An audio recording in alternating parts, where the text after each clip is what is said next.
ವಾಹನದ ಮೇಲೆ ಪ್ರೇಮ ಬರಹಗಳನ್ನ ತುಂಬಾ ಚೆನ್ನಾಗಿ ಹಾಕಿಕೊಂಡಿದ್ದ. ಕವಿತೆಗಳನ್ನ ತಾನೇ ಬರೆದು ಸ್ಟಿಕ್ಕರ್ ಹಾಕಿಸಿಕೊಂಡಿದ್ದ. ತನ್ನವಳನ್ನ ಊಹೆ ಮಾಡಿಕೊಂಡು ಅದ್ಭುತವಾದಂತಹ ಸಾಲುಗಳನ್ನ ಬರೀತಾ ಇದ್ದ. ಹೀಗೆ ಪ್ರೇಮ ಬರಹ ಬರೀತಿದ್ದವನ ಬದುಕಿನಲ್ಲಿ ಸುಂದರಿ ಎಂಟ್ರಿ ಕೊಡ್ತಾಳೆ. ಇಬ್ಬರ ನಡುವೆ ಪ್ರೀತಿಯ ಬೆಸುಗೆ ಉಂಟಾಗುತ್ತೆ. ಆ ಪ್ರೀತಿ ಯಾವ ಲೆವೆಲ್ಗೆ ಹೋಗುತ್ತೆ ಅಂದ್ರೆ ಪೋಷಕರಿಗೆ ಸವಾಲು ಹಾಕಿ ಮದುವೆ ಆಗುವಂತಹ ತನಕ ಹೋಗುತ್ತೆ. ಆದ್ರೆ ಹೀಗೆ ಸವಾಲು ಹಾಕಿ ಮದುವೆ ಆದ ಪ್ರೇಮಿ ಮಾಡಿದ್ದು ಕೊಲೆ, ಹೆಂಡತಿಯ ಹತ್ಯೆ. ಇಷ್ಟಕ್ಕೂ ಆ ಜೋಡಿ ಮಧ್ಯೆ ಆಗಿದ್ದೇನು? ಪ್ರೇಮ ಬರಹ ಕೊಲೆ ತನಕ ಹೋಗಿದ್ಯಾಕೆ? ಎಲ್ಲವನ್ನ ಡೀಟೇಲ್ಡ್ ಆಗಿ ತೋರಿಸ್ತೀವಿ ನೋಡಿ. ಯಾರ್ಯಾರ ಚೆಲುವೆ ಎಲ್ಲಿ ಹಳ್ಳೋ, ಯಾರ್ಯಾರ ಋಣವು ಎಲ್ಲಿಹುದೋ. ಅವನು ಡ್ರೈವರ್, ಇವಳು ಅವನ ಲವ್ವರ್. ನಾ ಡ್ರೈವರ, ನೀ ನನ್ನ ಲವ್ವರ. ಪ್ರಪಂಚಕ್ಕೆ ಸವಾಲ್ಯತೆದು ಮದುವೆ.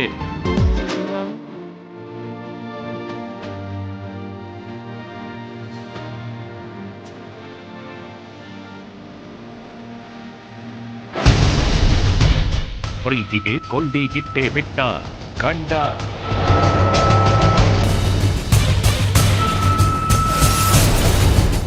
ಪ್ರೇಮಿಗಳ ಎಂಟ್ರಿ ಕೊಟ್ಟಿದ್ದೇನು ನೋಡಿ. ಆಗಿರೋ ಅನಾಹುತಕ್ಕೆ, ನಡೆದು ಹೋಗಿರೋ ಘನಘೋರಕ್ಕೆ ಇಡೀ ಗ್ರಾಮವೇ ದಂಗಾಗಿ ಹೋಗಿದೆ. ಏರಿಯಾದಲ್ಲಿ ಭಯದ ವಾತಾವರಣ ನಿರ್ಮಾಣ ಆಗೇ ಬಿಟ್ಟಿದೆ. ಜನ ಅದೊಂದು ಮನೆ ನೋಡಿಕೊಂಡು ಕೂತು ಬಿಟ್ಟಿದ್ದಾರೆ. ಅದೊಂದು ಮನೆಯನ್ನೇ ದಿಟ್ಟಿಸಿ ನೋಡ್ತಾಗಿದ್ದಾರೆ. ಈ ನಡುವೆ ಪೊಲೀಸರು ಎಂಟ್ರಿ ಕೊಡ್ತಾರೆ. ಏನಾಯ್ತು, ನಮಗೆ ಬಂದಿದ್ದ ಫೋನ್ ಕಾಲ್ ಸರಿಯಾಗಿ ಇದೆಯಾ ಇಲ್ವಾ ಅಂತ ಪರಿಶೀಲನೆ ಮಾಡೋಕೆ ಮುಂದಾಗ್ತಾರೆ. ಸೀದಾ ಮನೆಯೊಳಗೆ ಹೋಗಿ ನೋಡ್ತಾರೆ.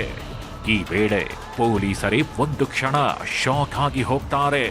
ಯಾಕಂದ್ರೆ ಮನೆಯ ಒಳಗೆ ನೆತ್ತರ ಕಲೆ ಗೋಡೆಗೆ ಚಿಮ್ಮಿತ್ತು.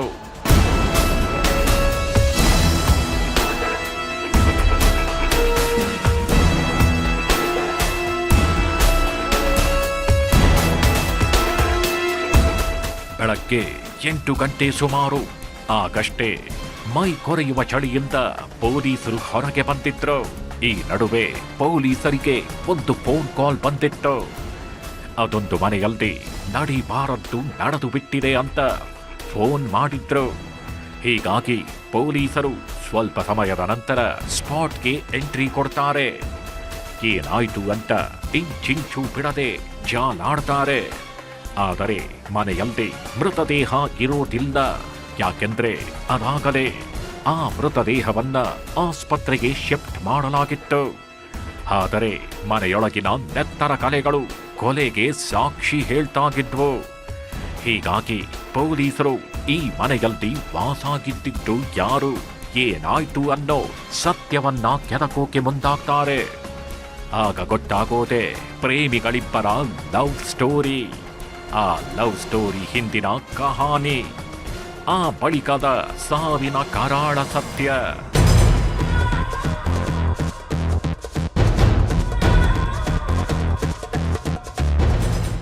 ಕೆಂದುಟಿಯ ಈ ಚೆಲುವೆಯ ಹೆಸರು ದಿಲ್ಶಾದ್. ಚಿಕ್ಕಬಳ್ಳಾಪುರ ಜಿಲ್ಲೆ ಚೇಳೂರು ತಾಲೂಕಿನ ಗೆರಿಗಿ ರೆಡ್ಡಿ ಪಾಳ್ಯ ಗ್ರಾಮದ ನಿವಾಸಿ. ಅಷ್ಟೂಗಿಷ್ಟು ಓದಿರೋ ಈಕೆ ಮುಂದಿನ ಜೀವನದ ಬಗ್ಗೆ ತುಂಬಾನೇ ಕನಸು ಕಟ್ಕೊಂಡಿದ್ಲು, ತುಂಬಾನೇ ಆಸೆಗಿಟ್ಕೊಂಡಿದ್ಲು. ಈ ನಡುವೆ ಈ ಚೆಲುವೆಯ ಬದುಕಿನಲ್ಲಿ ಎಂಟ್ರಿ ಕೊಟ್ಟಿದ್ದೆ ಈ ಸುರಸುಂದರಾಂಗ. ಹೆಸರು ಬಾಲಕೃಷ್ಣ ಅಲಿಯಾಸ್ ಬಾಲು.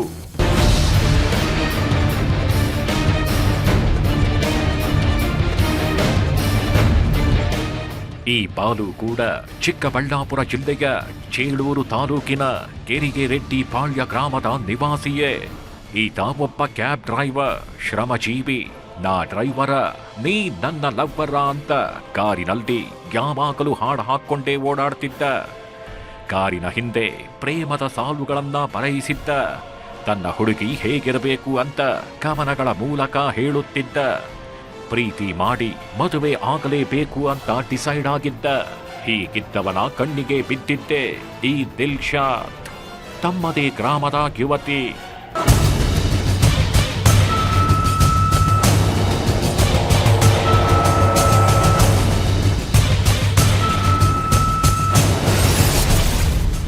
4 ವರ್ಷ ಲವ್, ಪ್ರಪಂಚಕ್ಕೆ ಸವಾಲ್ ಎಸೆದು ಮದುವೆ. ಪ್ರೀತಿಸಿ ಮದುವೆ ಆಗಿದ್ದವಳನ್ನೇ ಕೊಲೆಗೈದ ಪಾಪಿ. ಈ ಪ್ರೀತಿನೇ ಹೀಗೆ ಅಲ್ವಾ? ಒಮ್ಮೆ ಪ್ರೇಮ ಎಂಬ ಸಿಗ್ನಲ್ ಹೃದಯಕ್ಕೆ ಎಂಟ್ರಿ ಕೊಟ್ರೆ ಮುಗೀತು. ಜಾತಿ ನೋಡಲ್ದ, ಧರ್ಮ ನೋಡಲ್ದ, ಸಾಹುಕಾರನ, ಬಡವನ, ಡ್ರೈವರ್ರ, ಅಧಿಕಾರಿನ ಅಂತ ನೋಡೋದೇ ಇಲ್ಲ. ಕೇವಲ ವ್ಯಕ್ತಿಯನ್ನ ಮಾತ್ರ ನೋಡ್ತಾರೆ, ಪ್ರೀತಿಯನ್ನ ಮಾತ್ರ ಬಯಸುತ್ತಾರೆ. ಆ ಪ್ರೀತಿಯಲ್ಲಿಯೇ ಜೀವಿಸ್ತಾರೆ, ಪ್ರೀತಿ ಎಂಬ ಬಂಧದಲ್ಲೇ ಬೆರೆತು ಹೋಗ್ತಾರೆ. ಹೀಗೆ ಈ ಬಾಲು ಮತ್ತು ದಿಲ್ಶಾದ್ ಕೂಡ ಅಷ್ಟೇ, ಆ ಪ್ರೀತಿಯಲ್ಲಿ ಜೀವಿಸ್ತಾರೆ, ಪ್ರೀತಿ ಎಂಬ ಬಂಧದಲ್ಲಿ ಬೆರೆತು ಹೋಗ್ತಾರೆ. ಹೀಗೆ ಈ ಬಾಲು ಹಾಗೂ ದಿಲ್ಶಾದ್ ಕೂಡ ಅಷ್ಟೇ. ಜಾತಿ ಯಾವುದು ಅಂತ ನೋಡಿಲ್ಲ, ಧರ್ಮ ಯಾವುದು ಅಂತಲೂ ಯೋಚಿಸಿಲ್ಲ. ಇಷ್ಟ ಆಗಿದ್ದೇ ತಡ ಇಬ್ಬರು ಒಂದಾಗ್ತಾರೆ. ಮೊದಲು ಬಾಲು ಪ್ರೀತಿಯನ್ನ ಈ ಯುವತಿ ಒಪ್ಪಿಕೊಂಡಿರಲಿಲ್ಲ. ಬಾಲುವಿನ ಪ್ರೀತಿಗೆ ಸೋತಿರಲಿಲ್ಲ. ದಿನ ಕಳೀತಾ ಇದ್ದಂತೆ ಬಾಲುವಿನ ಪ್ರೇಮದ ಸಿಗ್ನಲ್ಗಳಿಗೆ ಸೋತೇ ಹೋಗ್ತಾಳೆ. ಪ್ರೀತಿ ಎಂಬ ಪಯಣದಲ್ಲಿ ಇಬ್ಬರು ನಡೆಯೋಕೆ ಮುಂದಾಗ್ತಾರೆ.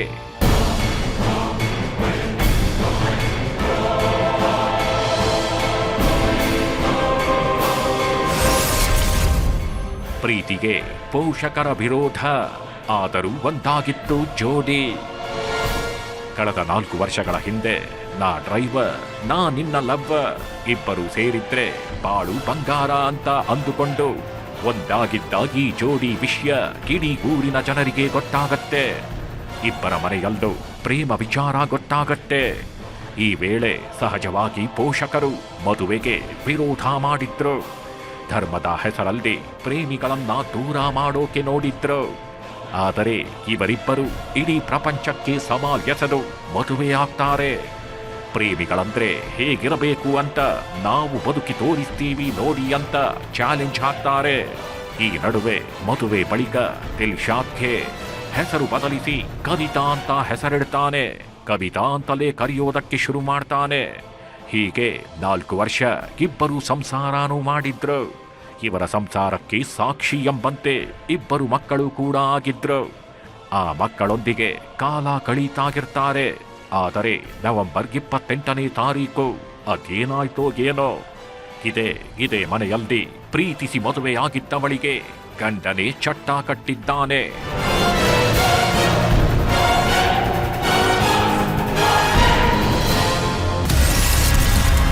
ಹೆಂಡತಿಯ ಬುರುಡೆ ಓಪನ್ ಮಾಡಿ ಅಮ್ಮನಿಗೆ ಕರೆದ. ಮಕ್ಕಳ ಎದುರೇ ಕ್ರೌರ್ಯ ಮೆರೆದ ನೀಚ. ಅದು ಬೆಳಗ್ಗೆ 8 ಗಂಟೆ ಸಮಯ. ಆಗಷ್ಟೇ ಗಂಡ ನಿದ್ದೆಯಿಂದ ಎದ್ದಿದ್ದ. ಹೆಂಡತಿ ಅದಾಗದೇ ಎದ್ದು ಮನೆ ಕೆಲಸ ಮಾಡೋಕೆ ಮುಂದಾಗಿದ್ಲು. ಬೇಗ ಕೆಲಸ ಮುಗಿಸಿ ಮಕ್ಕಳಿಗೆ ಏನಾದ್ರೂ ತಿಂಡಿ ಮಾಡೋಣ ಅಂದುಕೊಂಡಿದ್ಲು. ಈ ನಡುವೆ ನಿದ್ದೆಯಿಂದ ಎದ್ದಿದ್ದ ಗಂಡ ಏಕಾಏಕಿ ಹೆಂಡತಿ ಮೇಲೆ ಗಲಾಟೆ ಮಾಡೋಕೆ ಮುಂದಾಗಿದ್ದಾನೆ. ಹೆಂಡತಿಯೂ ಕೂಡ ಬೆಳಗ್ಗೆ ಏನ್ ನಿಂತು ರಗಳೆ ಅಂತ ಕೂಗಾಡಿದ್ದಾಳೆ. ಇದರಿಂದ ಮತ್ತಷ್ಟು ಪಿತ್ತ ನೆತ್ತಿಗೇರಿಸಿಕೊಂಡಾಗಿ ಬಂಡ ಬಾಲು ಹೆಂಡತಿಯ ಮೇಲೆ ಮುಗಿ ಬಿದ್ದಿದ್ದಾನೆ. ಹೆಂಡತಿಗೆ ಹಿಗ್ಗಾಮುಗ್ಗ ಹೊಡೆದಿದ್ದಾನೆ. ನಂತರ ರಾಡ್ ಎತ್ಕೊಂಡು ಬಂದು ಹೆಂಡತಿಯ ತಲೆಗೆ ಬಲವಾಗಿ ಹೊಡೆದಿದ್ದಾನೆ. ರಾಡ್ನಲ್ಲಿ ಹೊಡೆದ ಪರಿಣಾಮ ಈ ಕವಿತಾ ಮನೆಯಲ್ಲಿ ಕುಸಿದು ಬಿದ್ದಿದ್ದಾಳೆ. ನೆತ್ತರು ಕಾರೋಕೆ ಶುರುವಾಗಿದೆ. ತಕ್ಷಣ ಈ ಪಾಪಿ ತನ್ನ ಅಮ್ಮನಿಗೆ ಕಾಲ್ ಮಾಡಿದ್ದಾನೆ. ಯಾಕಂದ್ರೆ ತಾಯಿ ಡಿ ಗ್ರೂಪ್ ನೌಕರೆಯಾಗಿದ್ಲು. ಆಸ್ಪತ್ರೆಯೊಂದರಲ್ಲಿ ಕೆಲಸ ಮಾಡ್ತಿದ್ರು. ಏನಾದ್ರೂ ಸಹಾಯ ಮಾಡ್ತಾಳೆ ಅಂದುಕೊಂಡಿದ್ದ. ಅದರಂತೆ ತಾಯಿಯು ಸಹಾಯ ಮಾಡಿದ್ಲು. 9 గంటల్లో పిలుచుకొచ్చిండ్రు హాస్పిటల్లో చూస్తుంది.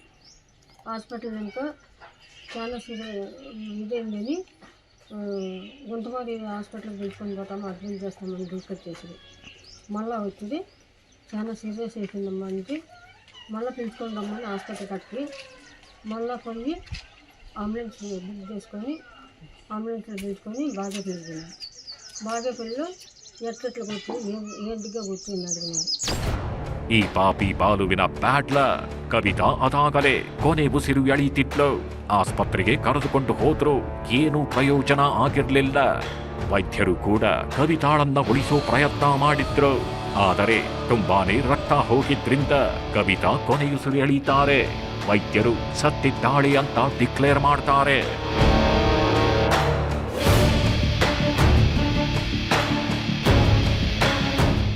ಈ ಕೊಲೆ ಕೇಸ್ನಲ್ಲಿ ಈ ಪಾಪಿ ಬಾಲು ಎಸ್ಕೇಪ್ ಆಗೋಕೆ ಯಾವುದೇ ದಾರಿ ಇರಲಿಲ್ಲ.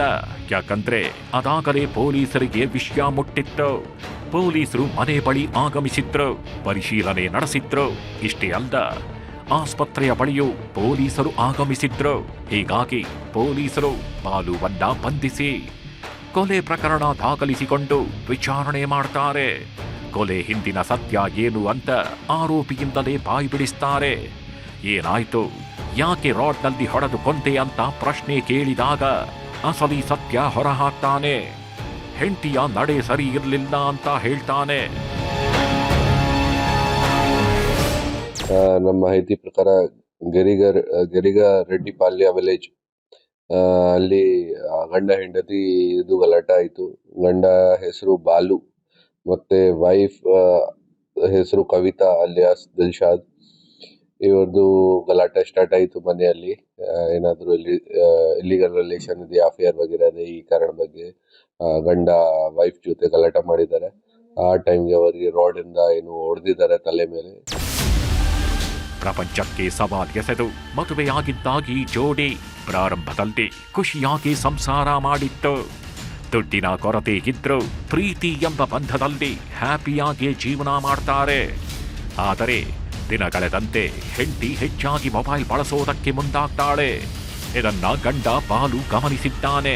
ಯಾಕೆ ಇವಳು ಮೊಬೈಲ್ನಲ್ಲಿ ಬ್ಯುಸಿಯಾಗಿ ಇರ್ತಾಳೆ ಅಂತ ಅನುಮಾನ ಪಡ್ತಾನೆ. ಹೆಂಡತಿ ದಾರಿ ತಪ್ಪಿದ್ದಾಳ, ಹೆಂಡತಿ ಬೇರೊಬ್ಬನ ಸಂಗ ಮಾಡ್ತಿದ್ದಾಳ ಅಂತ ಜಗಳನೂ ಮಾಡ್ತಾನೆ. ಈ ಗಲಾಟೆಯಲ್ಲಿ ಒಮ್ಮೆ ಹೆಂಡತಿಗೆ ವಾರ್ನಿಂಗ್ ಕೂಡ ಕೊಟ್ಟಿರ್ತಾನೆ. ಗಲಾಟೆ ಮಾಡಕ್ಕೆ ಅವರಿಗೆ ಏನಾದರೂ ಅನುಮಾನ ಇತ್ತು, ಗಂಡಗೆ ವೈಫ್ ಮೇಲೆ ಹೆಂಡತಿ ಮೇಲೆ ಏನಾದರೂ ಅನುಮಾನ ಇತ್ತು, ಇವರದು ಯಾವುದು ಅಫೇರ್ ವಗೇರೆ ಇದೆ, ಈ ಕಾರಣ ಬಗ್ಗೆ ಅವರದು ಗಲಾಟೆ ಸ್ಟಾರ್ಟ್ ಆಗಿದೆ. ಅದೇ ಗಲಾಟೆ ಕಂಟಿನ್ಯೂ ಆಗಿ ಅವರಿಗೆ ರಾಡಿಂದ ತಲೆ ಮೇಲೆ ಹೊಡೆದಿದ್ದಾರೆ ಅವರು. ಯಾವಾಗ ಅನುಮಾನ ಎಂಬ ಭೂತ ಗಂಡನ ತಲೆಗೆ ಬಂತು, ಪ್ರೀತಿಸಿ ಮದುವೆ ಆಗಿದ್ದೀನಿ ಅಂತಲೂ ಮರೆತು ಬಿಡ್ತಾನೆ. ತನ್ನವಳನ್ನ ಅಪ್ಪಟ ಬಂಗಾರ ಅಂತಿದ್ದವನು ಗಲಾಟೆ ಮಾಡೋಕೆ ಮುಂದಾಗ್ತಾನೆ. ಆ ಗಲಾಟೆಯೇ ದಿನದಿಂದ ದಿನಕ್ಕೆ ಹೆಚ್ಚಾಗುತ್ತಾ ಹೋಗುತ್ತೆ. ನೀನು ನನಗೆ ಮೋಸ ಮಾಡ್ತಿದ್ದೀಯ, ನಿನಗೆ ಮತ್ತೊಬ್ಬನ ಜೊತೆ ಅಫೇರ್ ಇದೆ ಅಂತ ಹೆಂಡತಿ ಜೊತೆ ಪದೇ ಪದೇ ಜಗಳ ಮಾಡ್ತಾನೆ. ಕುಂತ್ರು ನಿಂತ್ರು ಕೆಟ್ಟ ಪದಗಳಲ್ಲಿ ಬೈತಿದ್ದ. ಕೊನೆಗೆ ನವೆಂಬರ್ 28ನೇ ತಾರೀಕು ಬೆಳಗ್ಗೆ 8 ಗಂಟೆ ಸುಮಾರಿಗೆ ಹೆಂಡತಿಯ ತಲೆಯನ್ನೇ ಓಪನ್ ಮಾಡಿ ಕೊಂದೇ ಬಿಟ್ಟಿದ್ದಾನೆ. ಇದೀಗ ಪೊಲೀಸರು ಪ್ರೀತಿಗೆ ಬೆಂಕಿ ಇಟ್ಟಿರೋ ಸೈತಾನನನ್ನ ಬಂಧಿಸಿದ್ದಾರೆ.